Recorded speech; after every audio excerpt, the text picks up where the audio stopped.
Be me Colin, 26, working as an engineer. Life's been pretty decent for a while now. Got a good job that pays the bills and then some, a small apartment that I keep clean, and a couple of solid hobbies to keep my mind off work. For the past year and a half, I also had Kaya. She was smart, funny in her own way, and probably the most beautiful woman I'd ever dated seriously. We met through a mutual acquaintance at a low-key birthday thing. Wasn't even planning on going, but my buddy Finn basically dragged me out of my apartment. I saw her across the room. She was arguing with someone about a film, and she just had this fire in her eyes. Found it incredibly attractive. We talked for hours that night, about everything and nothing. It felt easy, natural. We started dating, and for the first 6 or 8 months, it was genuinely great. We'd go hiking on weekends, cook dinner together, binge-watch shows, all the normal couple stuff. It felt like I'd finally found someone who just fit. She was passionate about her beliefs, which I initially respected. She worked at a nonprofit helping disadvantaged communities, and I thought that was admirable. But over time, her passion started to feel less like a worldview and more like a lens through which every single thing had to be viewed and judged. Specifically, her increasingly intense brand of feminism. At first, it was just small comments here and there. We'd be watching an old action movie, a favorite of mine from when I was a kid.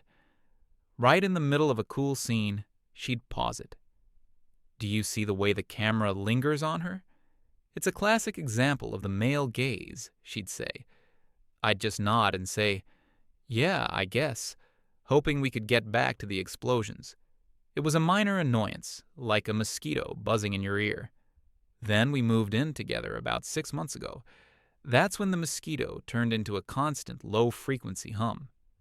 My job, for instance, became a topic of discussion. I'm a civil engineer. The field is, admittedly, male-dominated. For me, it's just my career. I design bridges and infrastructure. It's about math and physics. For Kaya, it was a bastion of systemic patriarchy. She'd ask me about my day, and if I mentioned a success at work, it would somehow get twisted. Me getting a project lead role wasn't because I worked my butt off for it. It was because of my inherent privilege.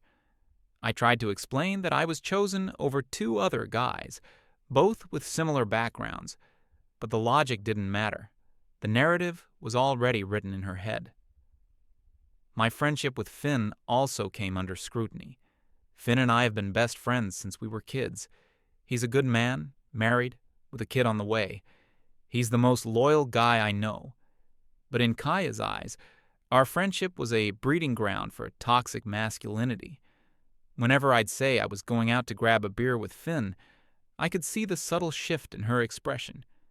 She'd ask what we talked about, with this accusatory tone. I'd tell her the truth. Work, sports, his wife's pregnancy cravings, boring adult stuff. She seemed disappointed, as if she was hoping to catch me in some kind of locker room talk confession. One time, she flat out told me she was worried that Finn was a negative influence on me because he once made a joke about his wife being the boss of the house.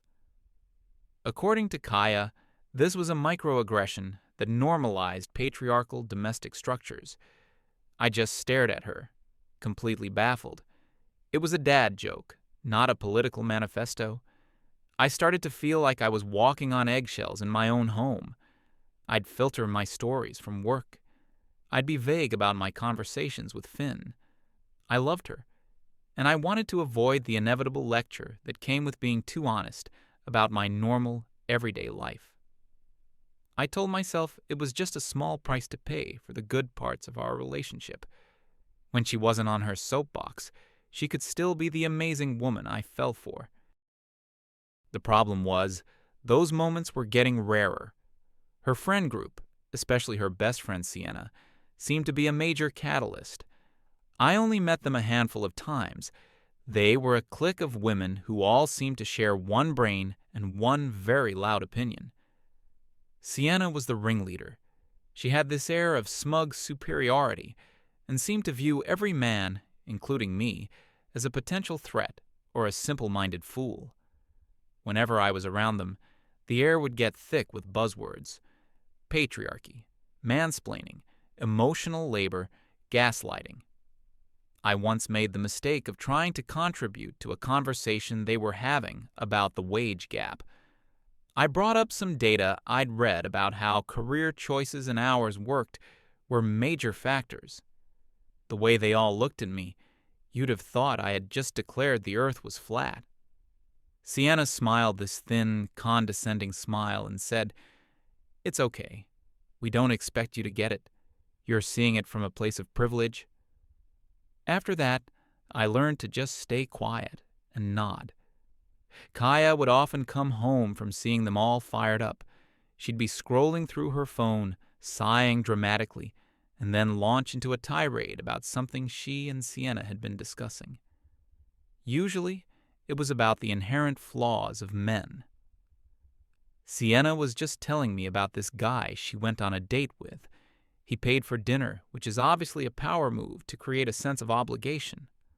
Or, did you know that men who own cats are statistically more likely to be emotionally manipulative? Sienna read a study. It was an endless stream of bizarre, unsubstantiated theories that painted all men with the same broad, ugly brush. I'd try to gently push back. "Honey, you can't believe all of that, can you?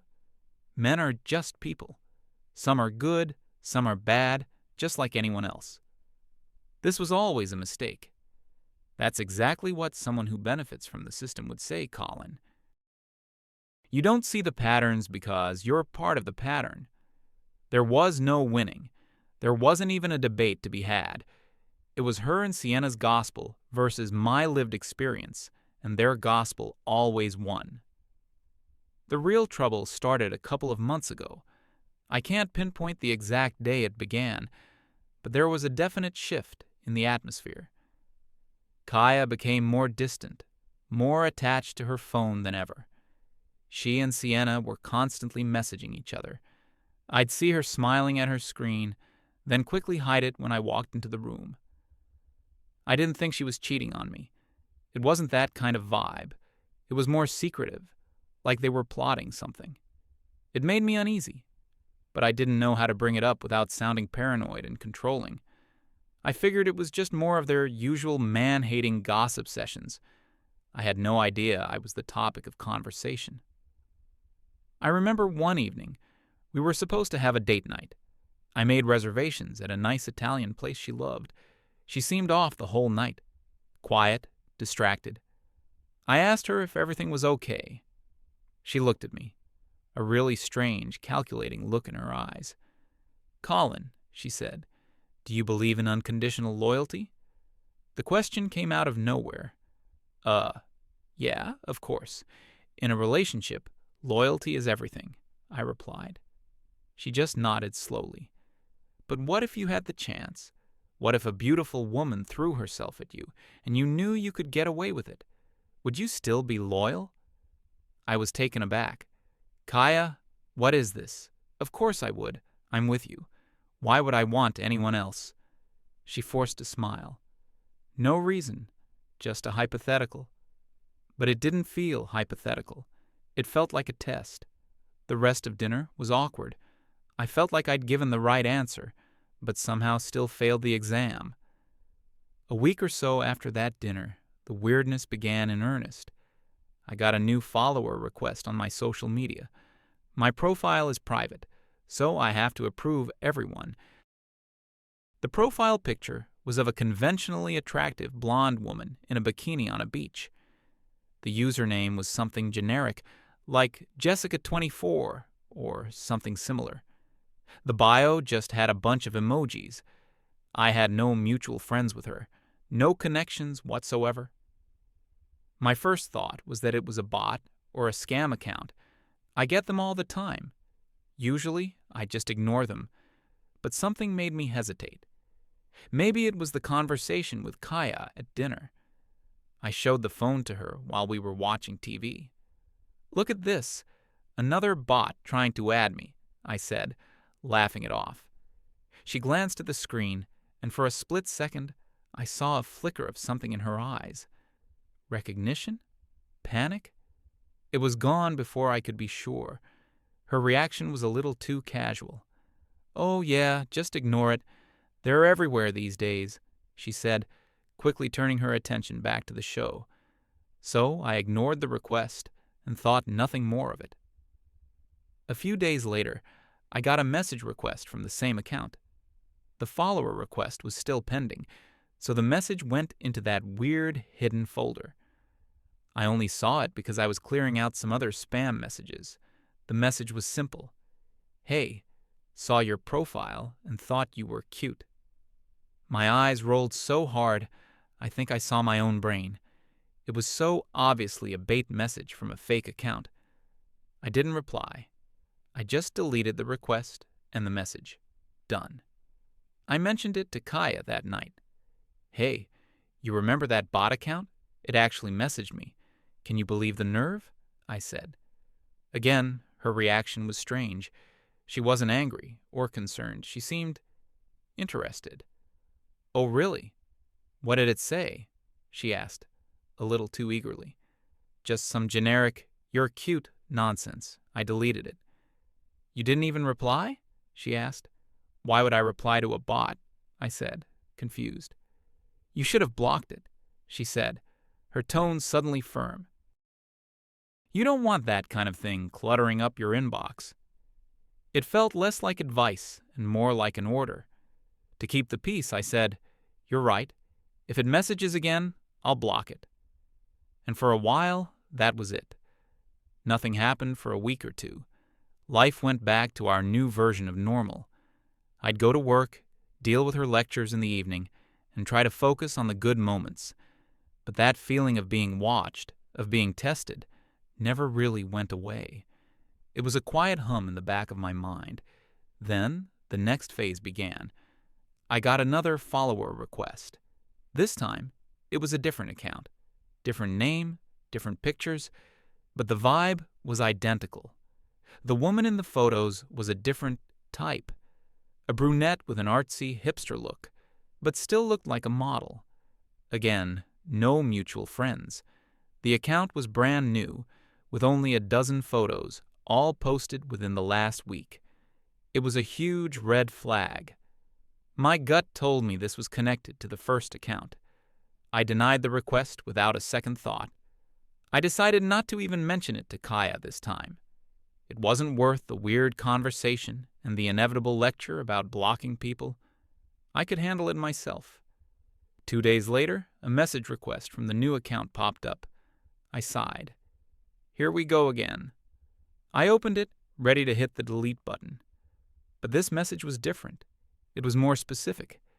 It referenced one of my older photos, a picture of me at the summit of a mountain I had climbed last year. "Hey, I know this is random, but I saw your profile on the Explore page. That pic from the top of Mount Baldy is incredible. I've always wanted to hike that." Okay, this was slightly more sophisticated than the last attempt. They'd actually looked at my profile instead of just sending a generic message. But it still screamed fake. The account was clearly not a real person who was into hiking. It was a collection of professionally shot photos. My loyalty wasn't being tested. My intelligence was. I was still convinced it was some kind of elaborate phishing scam. I ignored the message, but I didn't delete it right away. I wanted to see what would happen next. Part of me was just curious about how these scams worked. I left the message on read and went about my day. That evening, Kaya was in a particularly strange mood. She was trying to be overly affectionate, which was unusual for her lately.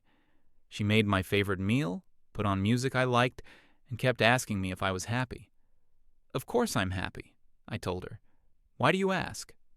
"I don't know," she said, avoiding my eyes. "I just want to make sure you have everything you need, that I'm enough for you." It was so out of character that it set off alarm bells in my head. The pieces started to click together in a way that I didn't like. The weird dinner conversation, the first fake account, her strange reactions, this new, more persistent fake account, her sudden insecurity. A horrible sinking feeling started to form in the pit of my stomach, but it was too crazy. No one would actually do that, right? No one would have their friend create fake accounts to try and trap their own boyfriend. That's stuff you see in bad TV shows, not in real life. I told myself I was being paranoid, that I was connecting dots that weren't there. I decided to play along just a little bit to see what would happen. Not to cheat, but to gather information, to prove to myself that my insane theory was wrong. The next day at work, during my lunch break, I replied to the message. I kept it short, polite, and completely platonic. Something like, "Thanks. Yeah, it was a tough hike, but the view was worth it." I closed the app and tried not to think about it for the rest of the day. I felt a little scummy, even for that tiny reply, but I needed to know what was going on. The reply came almost instantly. My phone buzzed in my pocket while I was in a meeting. I ignored it until I got back to my desk. The message was bubbly and friendly. "Oh, I bet. You look like you're in great shape. I'm trying to get more into hiking, but I don't really have anyone to go with. All my friends are more into the clubbing scene, LOL." There it was. The opening. The unsubtle invitation. This was the point where any guy with bad intentions would jump in and say, "Well, I could take you sometime." My stomach churned. This felt less and less like a bot and more like a real person typing these messages. A real person with a clear, deliberate goal. I didn't reply. I couldn't. My little experiment was starting to feel way too real. I put my phone away and focused on work, but my concentration was shot. The question kept echoing in my head. Who was on the other side of that screen? When I got home, Kaya was there, and she had that same look on her face. That overly attentive, slightly nervous look. "Rough day at work?" she asked, taking my jacket. "Yeah, a bit," I said, trying to act normal. We went through the motions of our evening routine.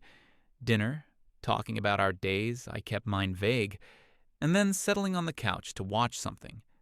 But I couldn't relax. I could feel her watching me. Every time I glanced at my phone, her eyes would dart over to see what I was doing. It was suffocating. Later that night, another message came through from the fake account. "Sorry if I was being too forward. Didn't mean to scare you off." Followed a minute later by, "You just seem like a really cool guy." I read the messages and felt a wave of exhaustion wash over me. This was a game, and I was the only player who didn't know the rules. Or maybe I did know the rules, and I just didn't want to admit it. I decided to put an end to it. This wasn't healthy. My paranoia was ruining my peace of mind. I typed out a final, definitive reply. "Listen, I appreciate the kind words, but I'm in a committed relationship, and I'm not interested in making new friends online. I wish you the best, but please don't message me again." It felt clear, firm, and respectful. It left no room for misinterpretation. I sent the message.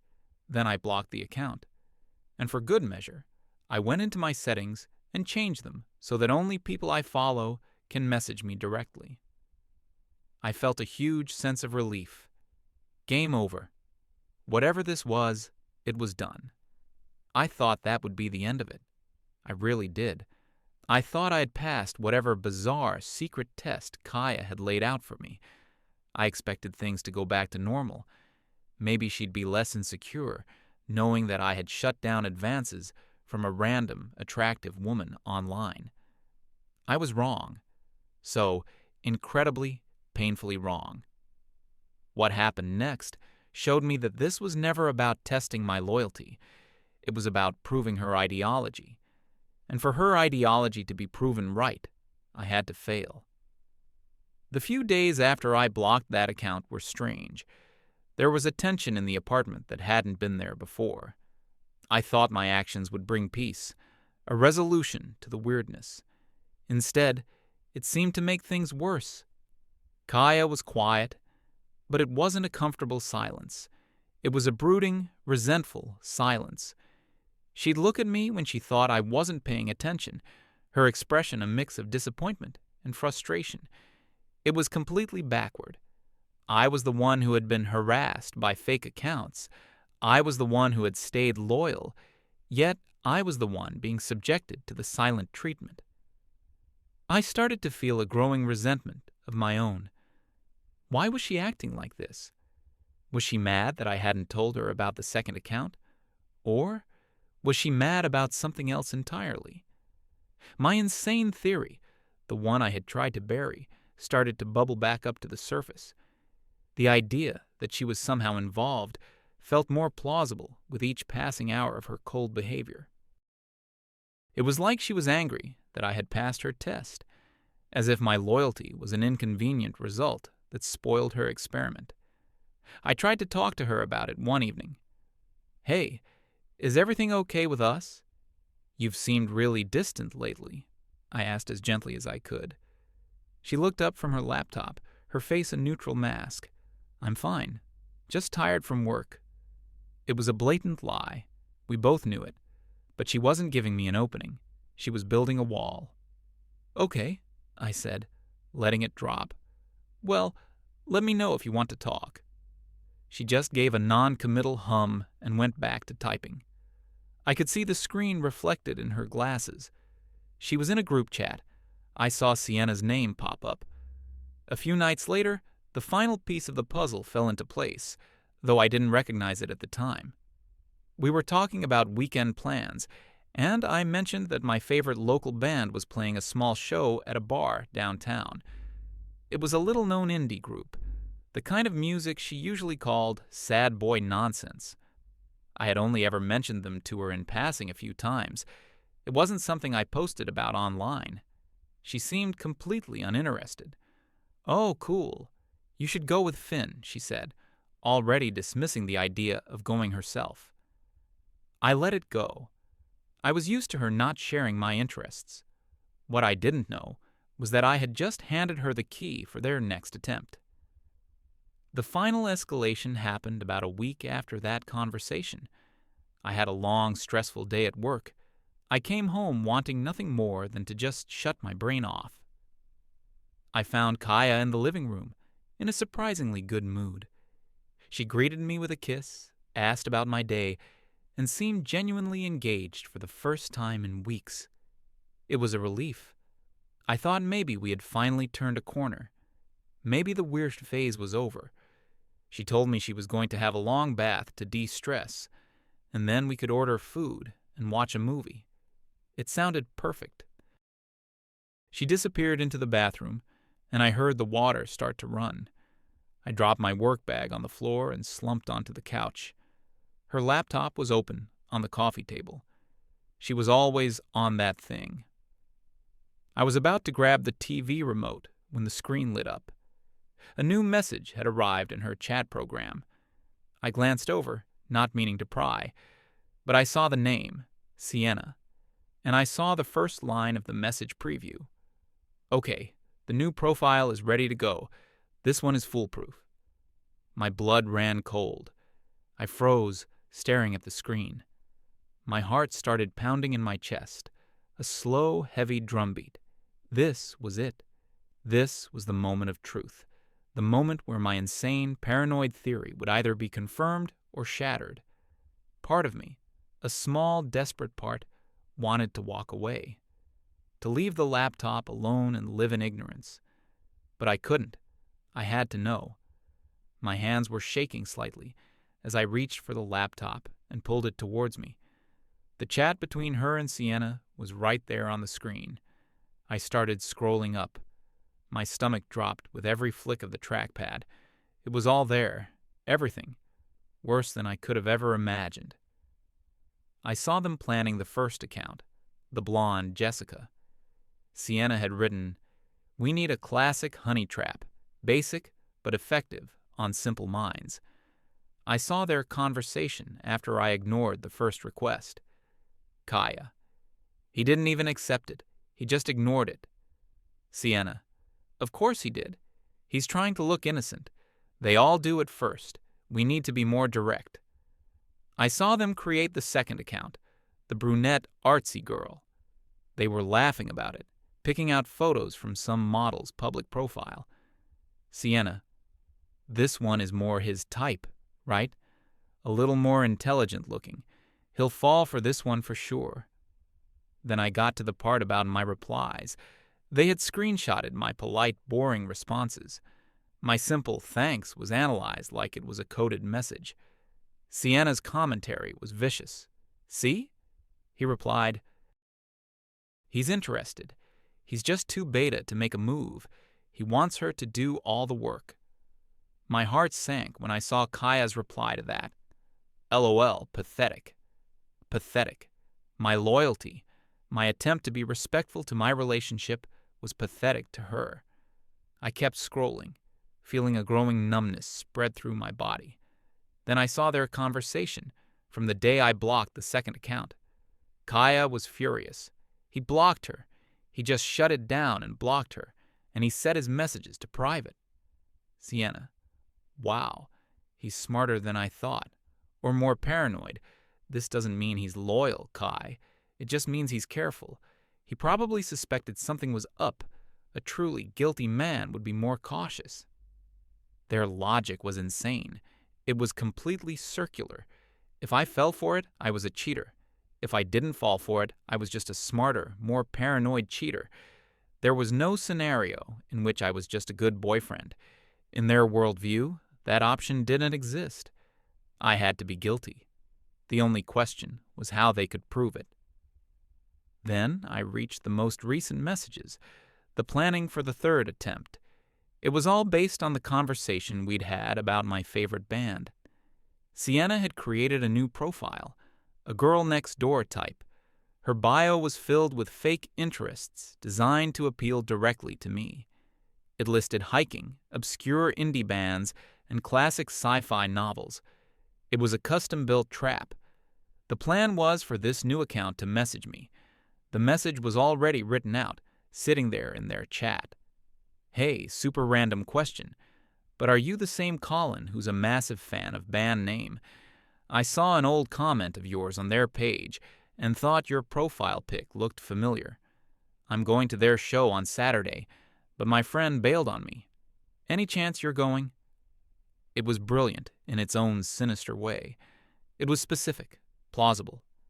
It gave me a perfect, easy opening to agree to meet a cool girl with shared interests behind Kaya's back. And I saw Kaya's contribution to the plan. That's good, she had written to Sienna. And if he agrees to go, you have to actually go to the show and run into him. Take a picture as proof. They weren't just testing me online anymore. They were planning to entrap me in the real world. My girlfriend and her best friend were conspiring to set me up, to manufacture a situation where they could catch me, just to prove a point, just to validate their toxic, hateful ideology about men. The numbness I felt was replaced by a profound, hollow emptiness. It wasn't anger. It wasn't even sadness. It was the chilling realization that the person I loved, the person I shared my home and my life with, did not see me as a partner. She saw me as a specimen, an example of a flawed gender that needed to be dissected and exposed. I closed the laptop gently. I stood up, and the world seemed to shift on its axis for a moment. The love I felt for her was gone. It had been completely and utterly erased, replaced by nothing. I walked into our bedroom. I opened the closet and took out the duffel bag I used for weekend trips. I placed it on the bed and started packing.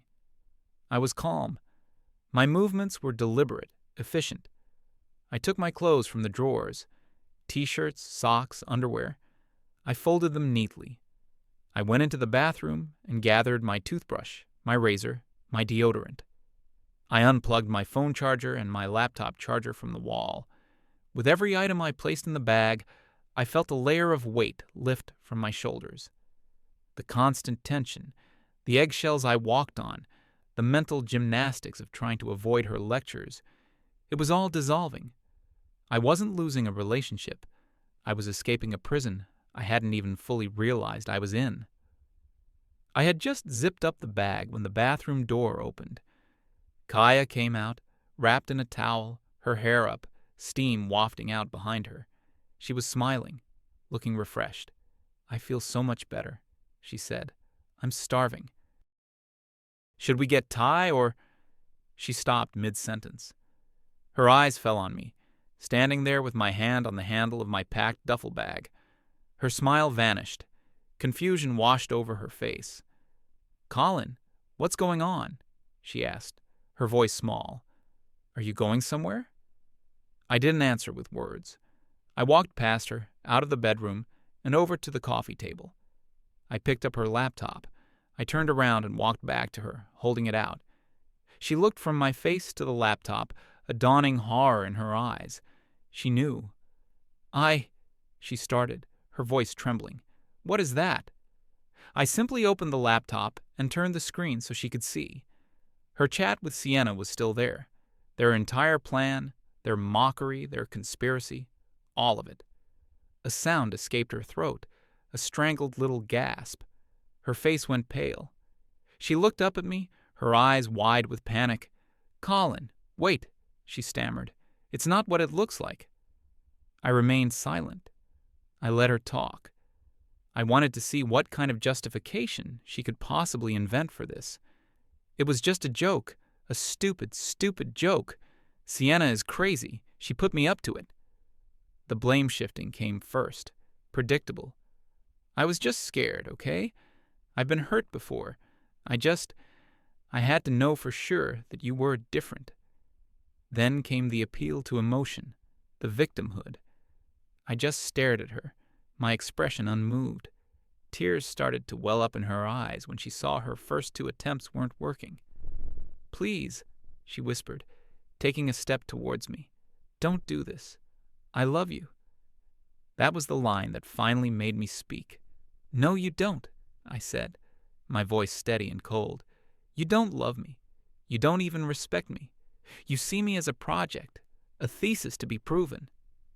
The tears started to fall freely down her cheeks now. "That's not true. It's this world, Colin. It's the patriarchy.